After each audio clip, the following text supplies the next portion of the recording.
How the stock market works. The stock market is often described as a place where prices rise and fall and money is lost, but its original purpose is much more straightforward. At its core, the stock market exists to help companies raise money and to allow ownership in those companies to be transferred between people. This system did not begin with computers or online trading platforms. Early forms of stock markets appeared hundreds of years ago as merchants and businesses looked for ways to fund large projects by sharing risk and ownership. To understand how the stock market works, it helps to begin with the idea of shares. When a company needs capital to expand operations, develop products, or enter new markets, it can sell shares. A share represents a small unit of ownership in that company. Owning a share means holding a claim on a portion of the company's assets and earnings. This process is known as equity financing. Instead of borrowing money and repaying it with interest, the company raises funds by selling ownership stakes. The first time a company sells its shares to the public is called an initial public offering, or IPO. During an IPO, shares are sold at a set price, and the company receives the capital raised from those sales.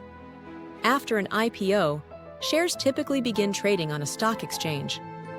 A stock exchange is a regulated marketplace where shares are bought and sold.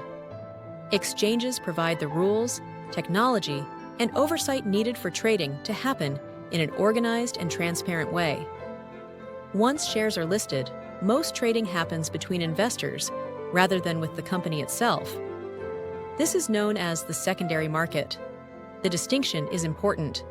The primary market is where new shares are created and sold by companies. The secondary market is where existing shares are traded among investors. Most daily stock market activity takes place in the secondary market. Stock prices are determined by supply and demand. If more people want to buy a stock than sell it, the price generally moves higher. If more people want to sell than buy, the price generally moves lower. There is no single authority setting stock prices throughout the day. Prices change as buyers and sellers submit orders at different prices. Modern exchanges use electronic systems to match these orders. When a buyer and seller agree on a price, a trade is executed and the market price updates. People participate in the stock market for different reasons. Some companies distribute part of their profits to shareholders in the form of dividends. Dividends are cash payments made at regular intervals, though not all companies offer them. Another reason stocks are traded is price movement. If the market price of a stock increases, the value of the shares rises. The difference between the buying price and selling price is known as a capital gain. Many shares also include voting rights. Shareholders may vote on corporate matters, such as electing board members or approving major changes. Voting power usually depends on the number of shares owned.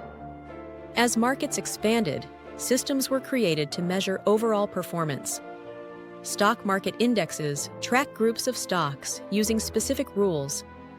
Indexes are designed to represent certain segments of the market, or the market as a whole. Indexes do not involve direct ownership.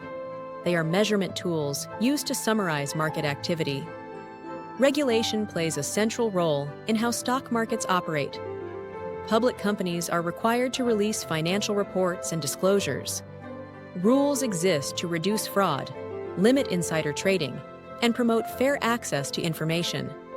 Most individuals do not trade directly on exchanges. Instead, trades are placed through brokerage firms that act as intermediaries. Orders can be submitted in different forms. A market order executes at the best available price. A limit order executes only at a specified price or better. Once a trade is completed, ownership records are updated electronically. Settlement systems ensure trades are finalized accurately, typically within a short time frame. Despite advances in technology, the stock market's core purpose remains unchanged. It allows companies to raise capital. It enables ownership to change hands efficiently. and it provides a structured system for setting prices through collective market activity. This overview explains how the stock market functions as a financial system, focusing on structure, process, and historical purpose rather than outcomes. Subscribe for more interesting everyday finance facts.